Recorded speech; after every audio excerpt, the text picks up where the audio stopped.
Amin ya Rabbil Alamin. Nous invitons à présent le professeur Abdulaziz Kébé, ministre conseiller, à venir faire l'introduction de la conférence du colloque mondial sur la Tijaniya. Monsieur le ministre, vous avez la parole.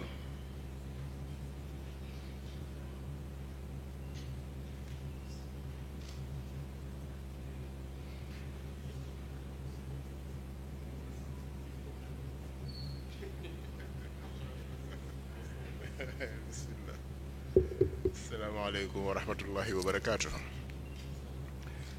Nous commençons par glorifier Allahu Azza wa Jal qui nous a donné cette opportunité de nous retrouver cet après-midi dans cet espace dédié au savoir et au savoir connecté à Allah. Nous demandons à Dieu d'affluer ses saluts et ses bénédictions sur le meilleur des créatures, Al-Habib al-Mustafa, sallallahu alayhi wa ala alihi wal ashab.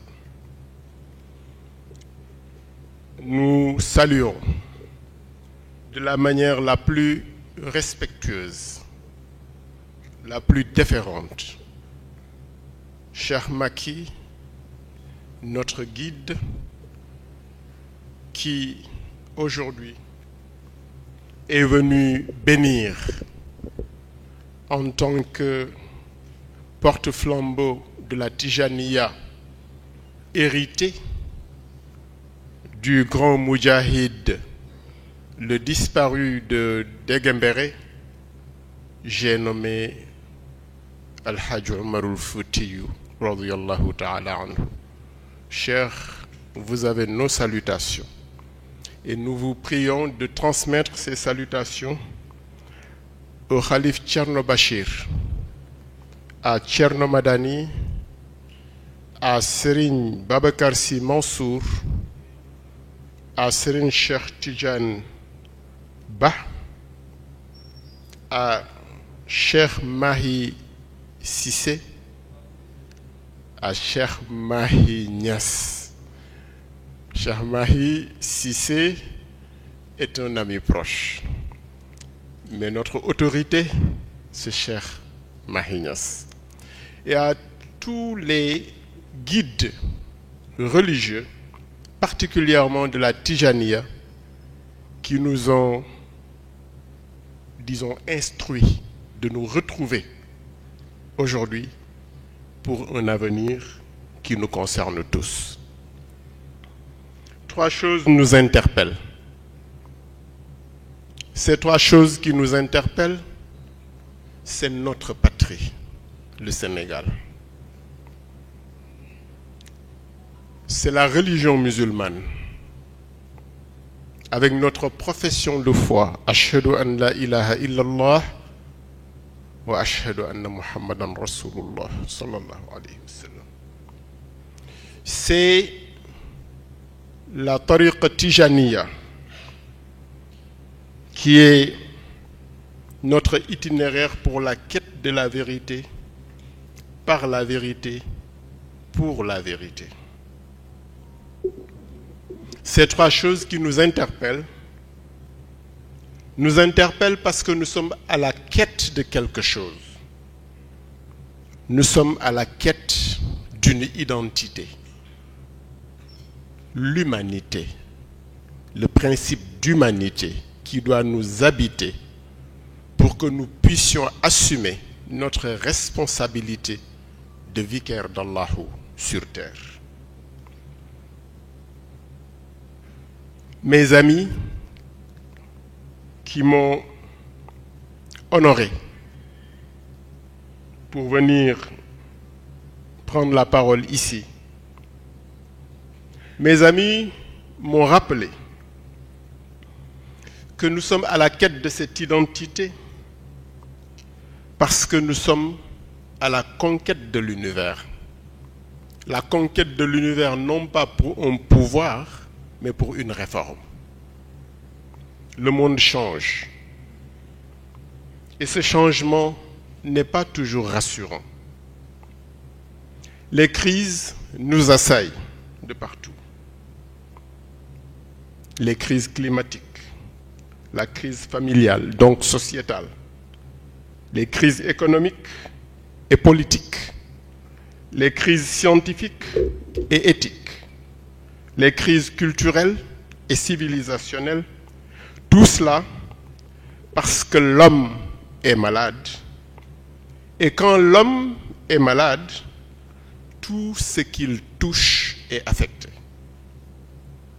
C'est pour cela qu'Allah Azza wa Jal envoie au début de chaque cycle civilisationnel un réformateur. C'est le prophète Mohammed sallallahu alayhi wa alihi wa ashab qui nous l'apprend. Et notre guide, le pôle Al-Qutb al-Rabbani, Al-Ghawth al-Samadani, Sayyidina Cheikh Ahmed al-Tijani, Al-Sharif al-Fatimi, était un de ces réformateurs. Il est parti. Mais il nous a laissé quelque chose. Il nous a laissé la Tijaniya, qui est une réforme, mais une réforme transgénérationnelle.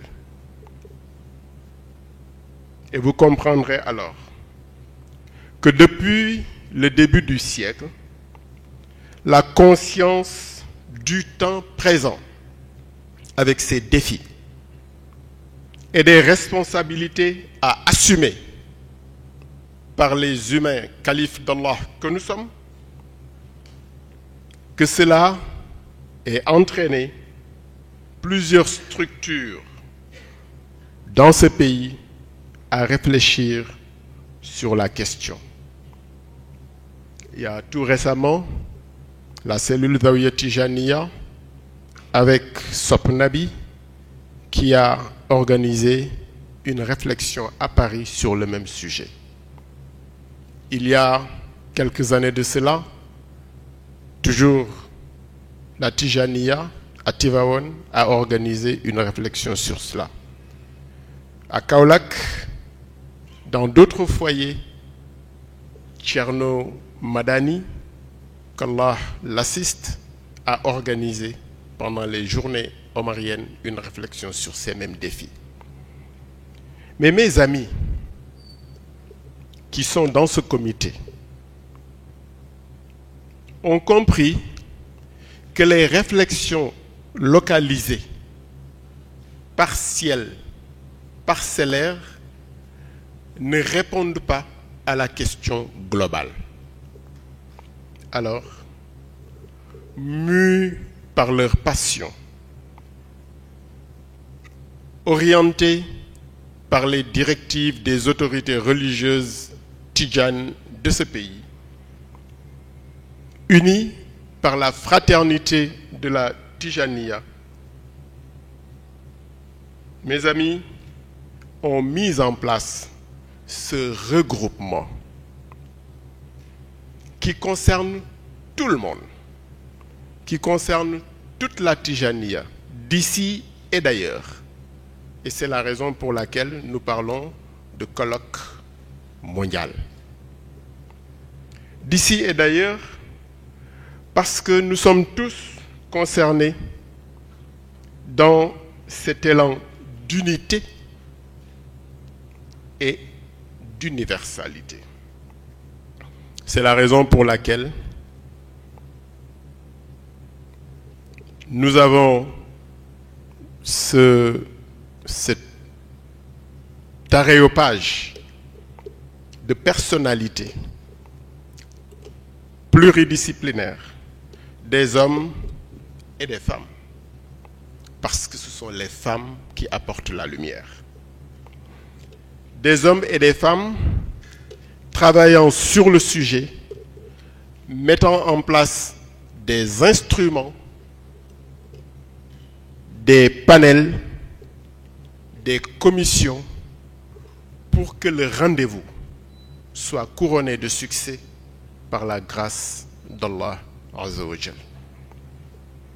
C'est au docteur Cissé Kane, au président de commission que reviendra cette tâche d'expliquer les différents objectifs, les différentes commissions, les différents instruments qui concourent à ce rendez-vous de l'unité et de l'universalité. Fasse Allah Azza wa Jal, que tous nos pas soient raffermis sur les pas de Cheikh Ahmed Tijani Chérif al-Fatimi, sur les pas de Al-Habib al-Mustafa sallallahu alayhi wa sallam, afin que le legs qui nous a été transmis par nos ancêtres ne soit pas perdu et que le flambeau ne soit pas éteint. Voilà, mes chers amis, ce qu'il m'avait mandé de vous transmettre. Si j'ai bien dit, c'est eux. Si j'ai mal dit, ce sont mes limites. Haza wallahu waliyu tawfiq. Assalamu alaikum wa rahmatullah.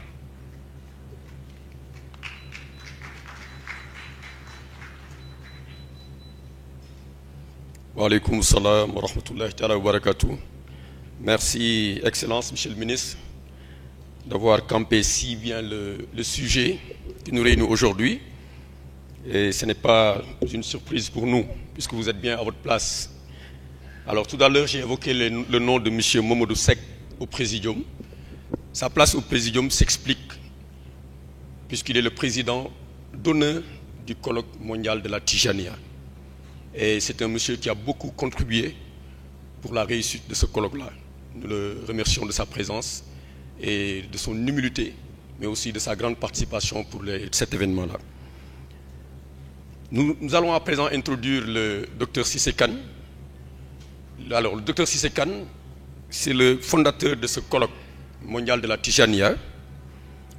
Mais pourquoi ce colloque?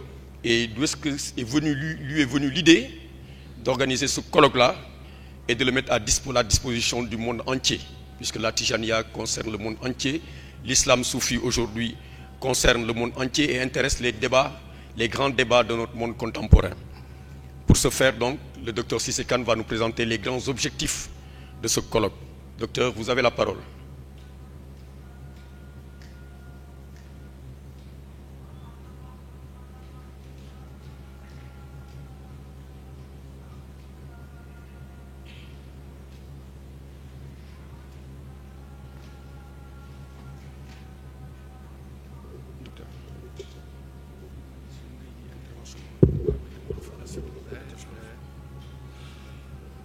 أعوذ بالله من الشيطان الرجيم بسم الله الرحمن الرحيم وصلى الله على سيدنا محمد الفاتح لما أغلق والخاتم لما سبق ناصر الحق بالحق والهادي إلى صراطه المستقيم وعلى آله حق قدره ومقداره العظيم. السلام عليكم ورحمة الله وبركاته. Ceerno Makki Tall, professeur Abdoul Aziz Kébé, Monsieur le ministre Ahmed Tidiane Wone, Ceerno Mouhamadou Siraj Sow, Ceerno Cheikh Tidiane Makki Tall, Alhaji Mouhamadou Seck, Alhaji Ibnu Anas Gaye, Cheikh Oumar Niane et Baba Amadou Moussa Dem, Imam Moustapha Sall, Oustaz Chérif Sy, Cheikh Ahmed Tidiane Sarr, Ahmed Fadel Dieng, Mohamed Mokhtar Sarr, Sidna Aboubacar Diop, Mohamed Siraj Dem. Assalamu alaikum wa rahmatullah wa barakatuhu. Assalamu alaikum à toute l'assistance. Mesdames et messieurs, nous sommes très très honorés de vous accueillir aujourd'hui pour parler d'un sujet sur lequel nous travaillons depuis 5 ans, qui est donc devenu aujourd'hui le colloque mondial de la Tijania. C'est une idée qui est partie de l'honneur et du privilège que le Subhanahu wa Ta'ala nous a fait d'avoir rédigé un livre sur Cheikh Ahmed Tidiane Chérif radiyallahu anhu, Jawahirul Ma'ani. Et au lieu de faire une dédicace simple, nous avons jugé utile de faire donc quelque chose sur Cheikh Ahmed Tidiane Chérif radiyallahu anhu. C'est ainsi que nous avons commencé à y réfléchir avec la complicité de notre future épouse, Hadja Salamata Seck, qui a été l'une des premières à avoir cru en nous, et aussi Al-Hajj Mohamed Seck, puisque la première réunion a eu lieu chez lui. Au fil du temps, nous avons recueilli l'adhésion et nous avons trouvé aussi que cette idée germait et dormait chez la plupart des gens que nous avons rencontrés. Je peux citer parmi les premières personnes que nous avons rencontrées le professeur Abdelaziz Kébé, ici présent, Thierno Saïd Nourou Tall, l'imam, et bien d'autres encore. C'est ainsi que nous avons pris notre bâton de pèlerin et que nous avons parcouru les cercles intellectuels sénégalais en rencontrant les universitaires, les imams, et jusqu'à ce que nous ayons rencontré notre frère Ibn Anas Gaye, qui est venu insuffler une force supplémentaire. J'aurais dû aussi citer au départ, parmi les premières personnes, si ce n'est la première, Monsieur le ministre Amadou Tidiane Won, qui, dès que nous avons commencé à rédiger le livre, nous a même mis en contact avec la maison L'Harmattan. J'aimerais aussi citer notre frère et ami Cheikh Omar Diagne, puisqu'il était un des premiers à croire au projet. Et je cite enfin, et peut-être aussi, c'est une des premières personnes, Serigne Abdul Hamid Sy Al Amin, qui m'a dit ce projet était le projet de mon père. Donc j'y viens parce que mon père voulait le réaliser et c'est vous qui vous êtes en train de le réaliser. Donc l'idée commune que nous avions tous, c'est que le monde comme il est actuellement, il est en panne de solutions dans tous les domaines, et que l'épaisseur historique de l'islam depuis 12 siècles ou 11 siècles dans nos régions ne peut pas être passée sous silence au profit de l'héritage colonial qui a été dans certaines régions de 70 ans. La colonisation a été présente dans certaines régions, pas plus que 70 ans. Quand on connaît le trésor qui est enfoui dans l'islam, et quand on connaît aussi la dimension de ces hommes de dimension planétaire qui ont été les fers de lance de l'islam soufi au Sénégal. Depuis la colonisation jusqu'à présent, on cherche encore des hommes meilleurs sur tous les plans et sur toutes les dimensions.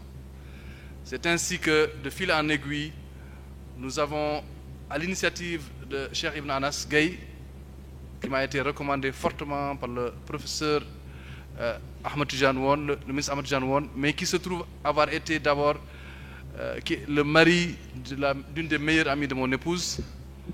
Donc nous sommes allés voir Sidi Abdul Muttalib à Tijani, qui s'est saisi du projet. Il a dit: c'est le projet que j'attendais, c'est mon projet. C'est ainsi qu'il nous a fait un courrier que nous avons été présentés dans toutes les familles religieuses.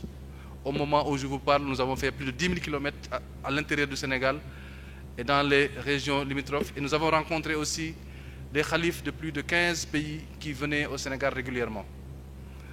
Aujourd'hui, au moment où nous vous parlons, nous avions l'idée de faire un colloque sur la Tijaniya internationale. Mais l'idée a séduit tout le monde, dans toute l'humanité. Nous avons un groupe WhatsApp qui est de plus de 500 personnes avec pratiquement toutes les familles religieuses du Sénégal.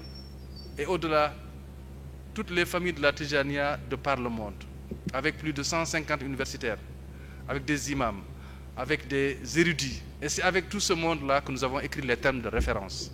J'ai peut-être eu l'insigne honneur peut-être d'initier ce travail, mais j'ai été soutenu par beaucoup de monde, et beaucoup de monde avait la même idée.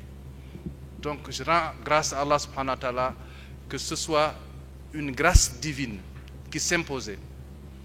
Et nos aînés, les khalifes, Thierno Mouhamadou Bachir Sëñ Babacar Sy Mansour Thierno Ahmed Tidiane Ba Cheikh Mouhamadou Mahi Ibrahim Niass et tous les autres qui nous ont reçus nous ont dit vous êtes en train de faire un travail pour l'islam. Appelez tout le monde. Et c'est ainsi que nous avons eu l'insigne honneur d'avoir été reçus par le khalife général des Mourides, par le khalife général de la famille de Ndiassane, dont le représentant est ici avec nous. C'est pour dire que bien que ce soit un colloque de la Tijaniya, c'est un colloque de l'islam, c'est un colloque de l'homme tout court qui cherche des solutions aux défis de l'humanité. C'est ainsi que, donc, après avoir fait tout ce travail, nous avons commencé maintenant à former les groupes. Aujourd'hui, nous avons des groupes sur tous les panels que M. Ibn Anas Gaye vous présentera tout à l'heure. Nous avons aussi prévu, au-delà des panels donc, qui va constituer la crème de la partie scientifique, d'organiser une Hadratul Juma internationale à Dakar, Inch'Allah, et aussi d'organiser un salon du livre de l'islam soufi, ainsi qu'une exposition retraçant la vie des saints. C'est parce que nous sommes aujourd'hui en panne de modèles. Nous voulons mettre en avant ce que Allah subhanahu wa ta'ala nous a donné de plus valeureux. Car quoi de plus valeureux que Cheikh Omar al-Fouti, que Al-Hajj Abdoulaye Niass, que Seydi Hajj Malik, que Al-Hajj Cheikh l'Islam Al-Hajj Ibrahim Niass, que Thierno Ahmad Baro, que Thierno Ahmed Baba, que Thierno Al-Hajj Mohamed Saïd, ainsi de suite. Nous voulons montrer à la face du monde que le Sénégal, qui a été l'épicentre dans lequel cette Tijaniya s'est développée, et peut être un pourvoyeur de solutions, car le monde n'en a pas malheureusement. Nous avons beaucoup de logiques contraires à nos valeurs, beaucoup de chemins parcourus en sinuosité sans jamais aller à l'essentiel et sans jamais trouver des solutions. Nous voulons dire à la face du monde que nous avons des Harvard, nous avons des Sorbonne, nous avons des érudits dans ce pays, dans ces pays alentours, qui ont donné au monde ce qu'il a de meilleur, de grandes idées, de grandes visions, et que dans une boutade, je dis souvent que peut-être même que la colonisation nous a un peu retardés. Donc nous voulons parler sur le chemin de la connaissance, sur le chemin du savoir, sur le chemin des arguments scientifiques. Nous ne sommes pas dans l'emphase ni dans l'autoglorification. Nous voulons contribuer modestement à la civilisation de l'universel à travers l'islam soufi. Nous disons l'islam soufi a donné au Sénégal, à la Mauritanie, à la Gambie, à la Guinée, à toute l'Afrique de l'Ouest, en commençant par le Maroc et l'Algérie, où est né notre cheikh et où il a grandi. Nous voulons dire à la face du monde que nous n'avons pas à rougir, nous avons beaucoup à offrir. Et le défi que nous avons pu relever jusque-là, c'est de réunir tous les Tidjanes du Sénégal dans un même groupe et de réunir avec ce groupe des frères de toutes les autres obédiences soufis. C'est une grâce divine. Et je suis d'autant plus heureux que nous avons célébré hier la Layla al-Khatmiya, donc la nuit de Cheikh Abdou Chérif. Donc c'est des signes qui ne trompent pas. Et je voudrais rendre hommage à Sidi Abdel Muttalib et à tous nos khalifs, à Sidi Mohamed el-Kabir, à Sidi Zouber qui nous a même envoyé un message, peut-être que nous pourrons projeter, et à tous les khalifs que nous avons visités. Il n'y en a aucun parmi eux qui nous a dit « nous ne sommes pas d'accord ». Si j'en cite quelques grands, c'est pour ne pas prolonger la liste, parce que nous avons rencontré plus de 150 autorités religieuses, notabilières, universitaires, à travers le Sénégal et à travers le monde. Aujourd'hui, ce colloque suscite de l'espoir, parce que le monde n'a pas de solution. Et nous n'entendons pas laisser à tous ceux qui gravitent autour de la recherche de solutions de pouvoir évoluer sans prendre en compte le trésor de l'islam soufi. Voilà en gros le message Les représentants des panels sont ici avec nous, ainsi que les représentants des différentes rubriques. J'oubliais une rubrique, c'est une rubrique documentaire. Nous avons le projet de réaliser un film sur la dimension universelle de la Tijaniya et un autre documentaire sur les lieux emblématiques.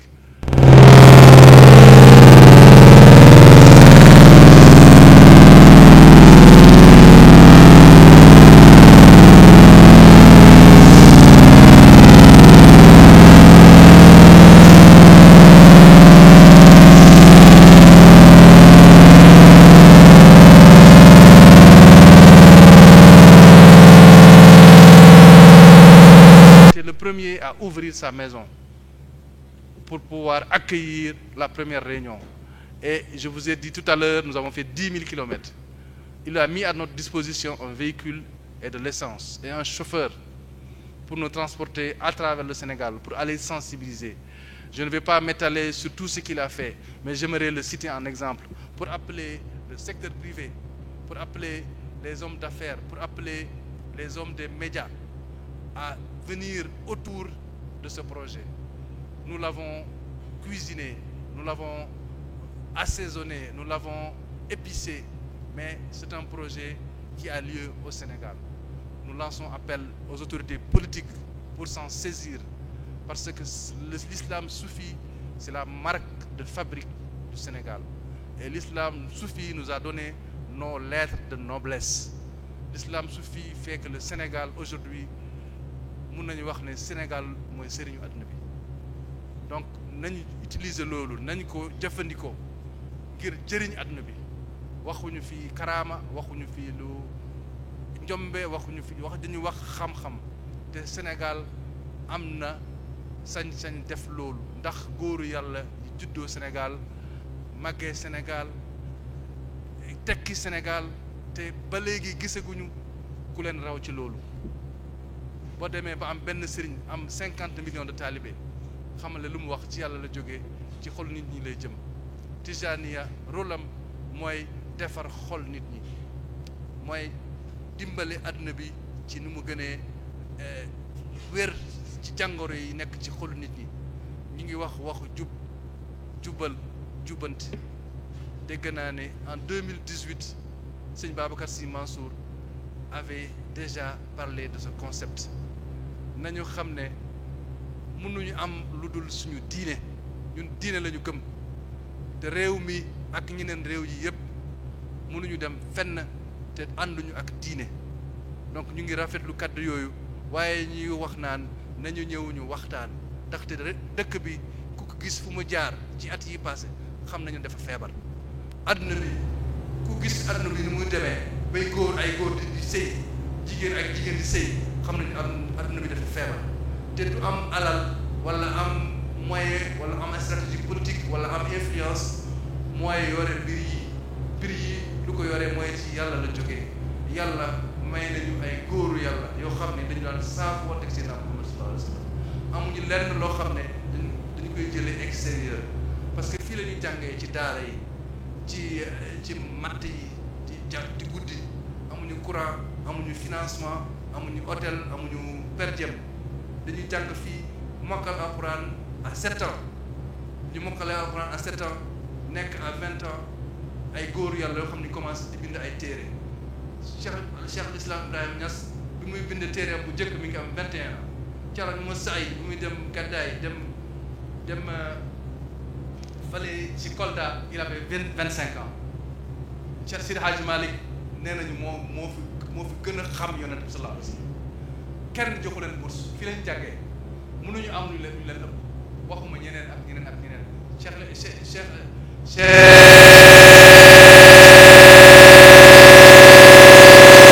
Fii ay ressources te ñëpp a bugg Sénégal, ñëpp a naw Sénégal matière première am du pétrole, matière première am du leneen lu dul góoru yàlla yi fi yàlla def.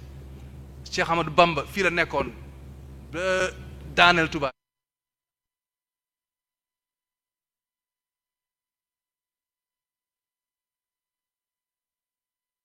Ndaxte loolu la ñu am.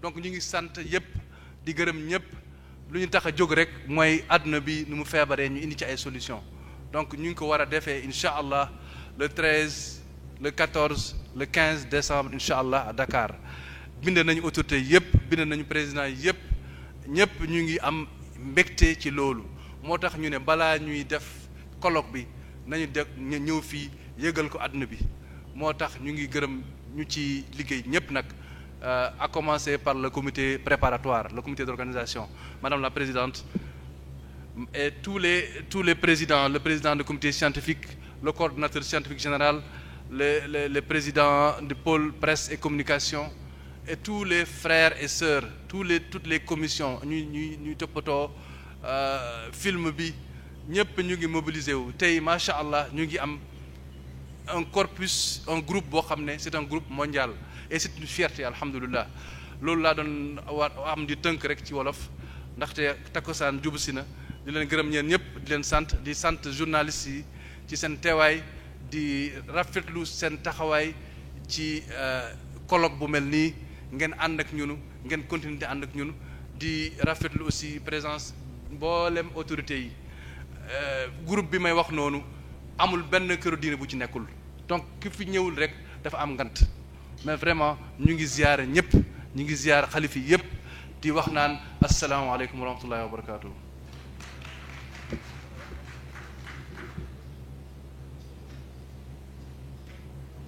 Merci beaucoup, Président, Dr Cissé Kane, pour cette présentation. Alors, après avoir entendu cette présentation, vous mesurez l'épaisseur de la tâche.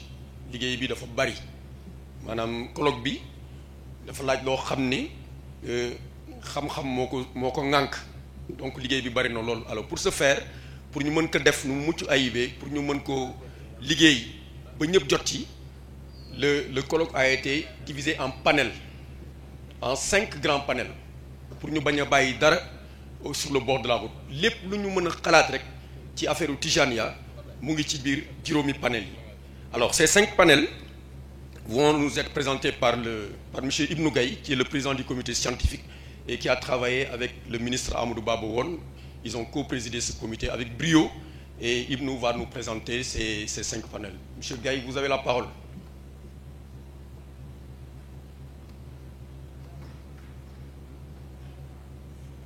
damay rappeler rek pour journalistes yi tout à l'heure bu ñu paree boo leen di poser seeni questions à la convenance du présidium dina am en wolof et en français inchallah pour vos rédactions respectives merci.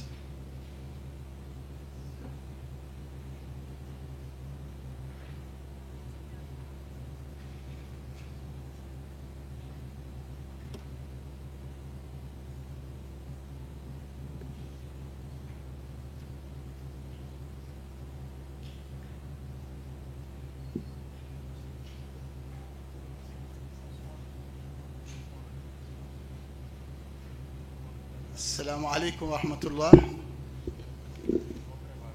أعوذ بالله السميع العليم من الشيطان الرجيم. بسم الله الذي لا يضر مع اسم شيء إلا في السماوات وما في الأرض وهو السميع العليم. ولا حول ولا قوة إلا بالله العلي العظيم. ñu ngi wéeru ci kenn ki nga xam ne moo am kàttanu lépp muy Allahu azza wa jal jël nag lépp ci directive bu Seydina Mohamed alayhi salaatu wassalaam. liggéey bi ñu fas yéene dugg defuñ ko ci dara lu dul suñ guide bi ñu am suñ sëriñ radiyallahu taala an Cheikhna Ahmed Tijani Qutbul Maktoum al Fatimi. Je vais parler en français parce que nous avons un auditoire au niveau international et après je vais faire un élément de synthèse en wolof pour les autres télévisions. Je voudrais bien faire ça en halpulaar.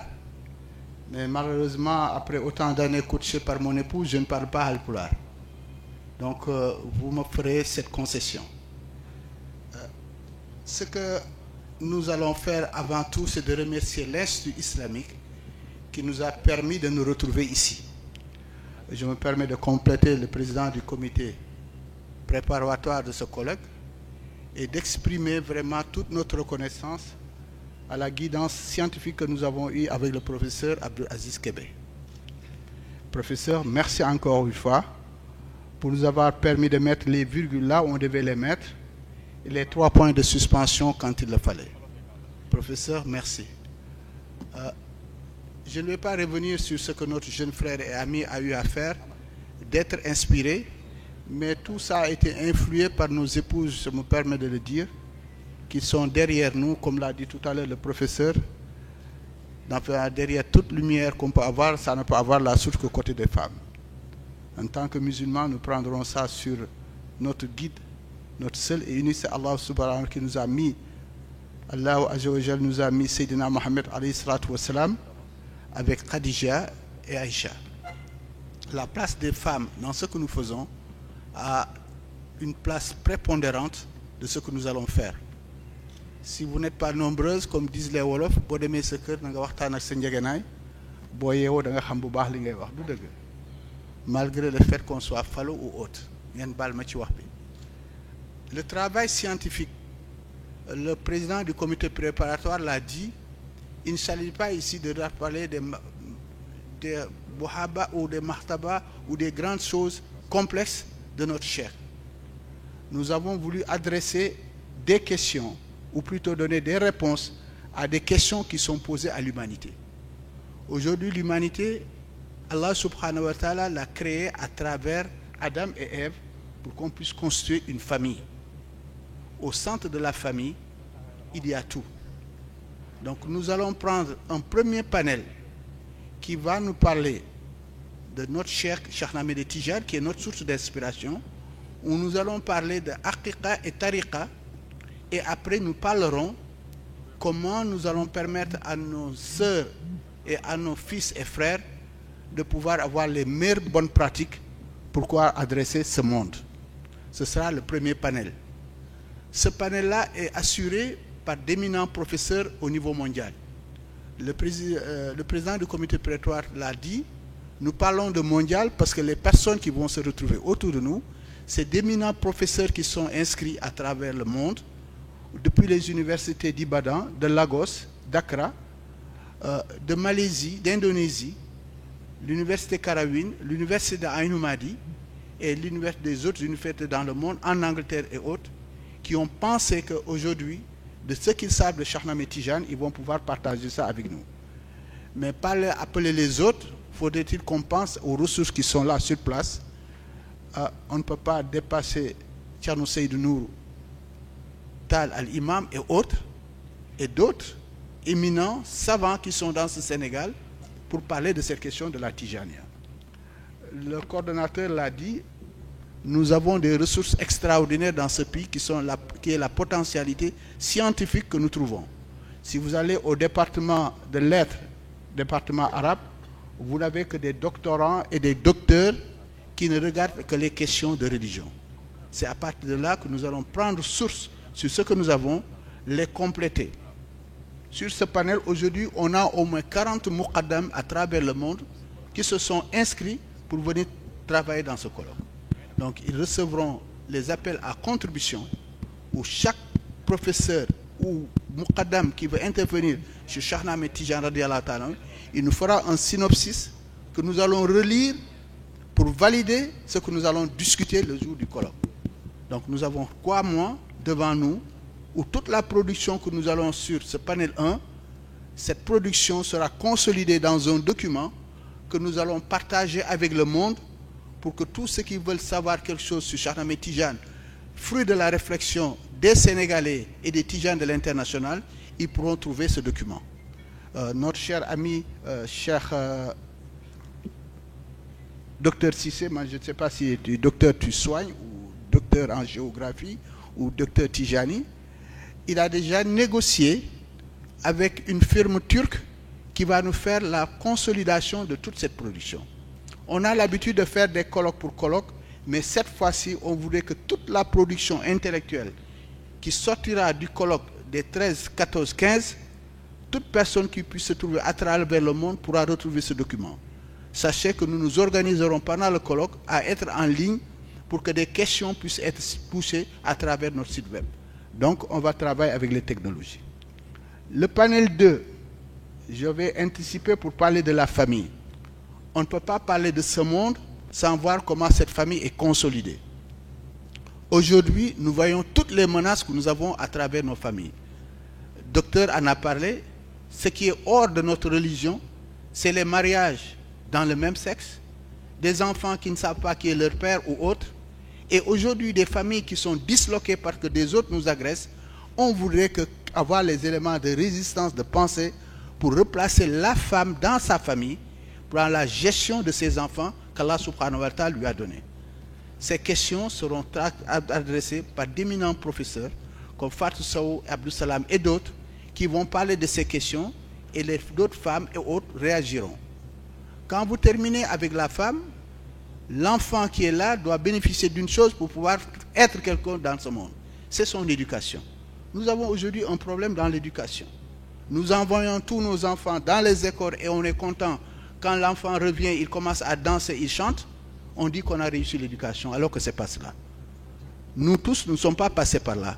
Pourquoi nous allons sacrifier les autres générations sans freiner cette mouvance actuelle à travers une éducation qui soit appropriée, où on n'écarte pas la civilisation universelle, mais nous retournons dans le fondement de nos valeurs, qui est notre enfant éduqué dans un monde islamique.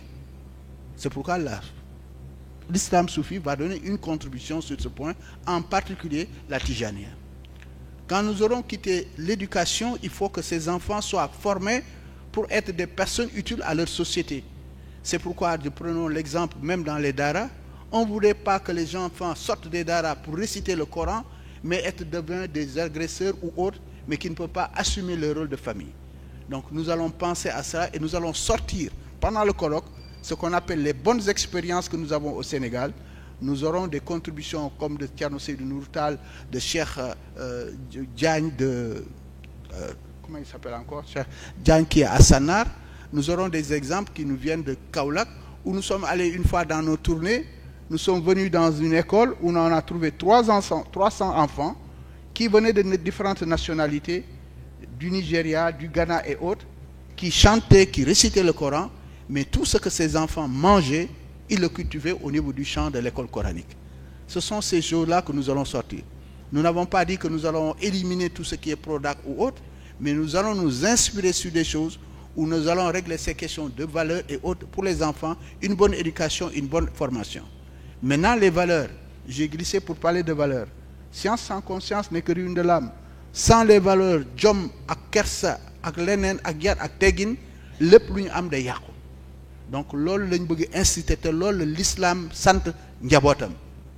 On voudrait que li nga xam ne moom la ñuy taggee Seydina Muhammad sallallahu alayhi wa sallam, inna allaha ala kulli shay'in azim, borom valeurs yi jikko ju rafet, loolu lañ bëgg instaurer ci njaboot gi.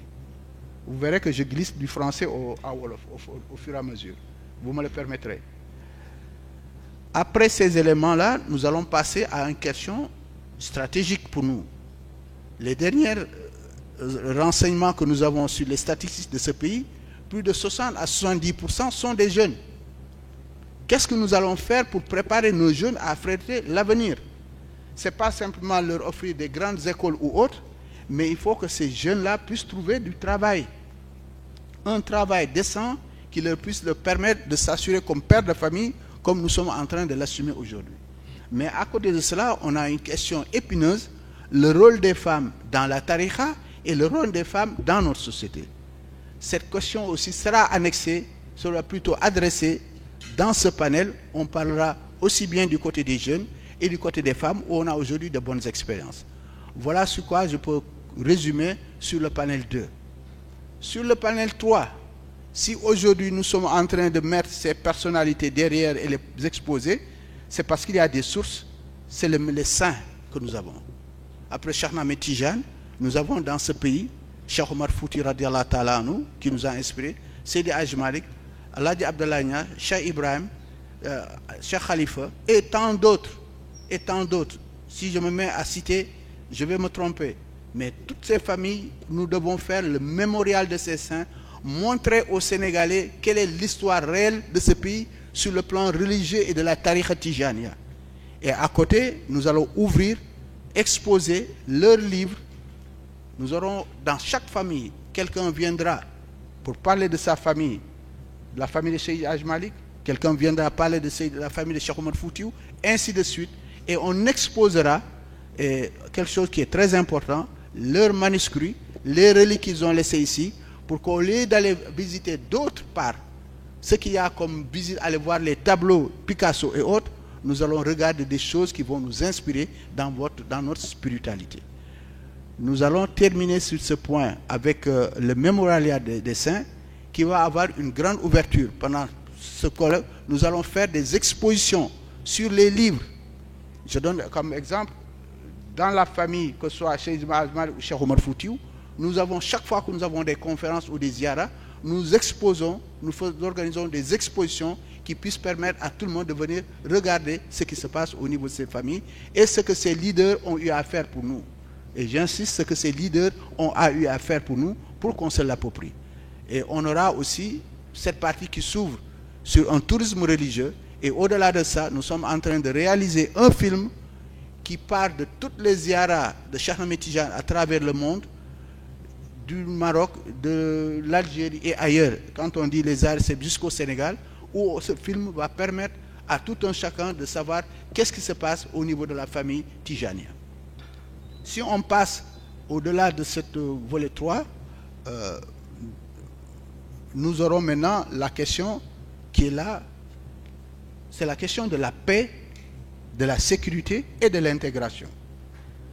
Aujourd'hui, vous avez vu la situation que nos parents de Palestine, sur lesquels nous sommes sans réaction, quels sont les problèmes auxquels ils sont opposés quotidiennement pour aller faire la prière, quelles sont les situations qu'elles font faire ces populations pour faire ces fêtes Eid et autres. Quand nous on mangeons notre Tamkharit paisiblement, je dis paisiblement, c'est parce qu'on a la paix. Les Palestiniens qui sont des musulmans comme nous ne vivent pas la même situation. Dans la région, nous avons les mêmes questions. Il faut qu'on puisse garantir la paix dans nos pays pour parler de développement. Cette paix, on va la garantir dans la sécurité.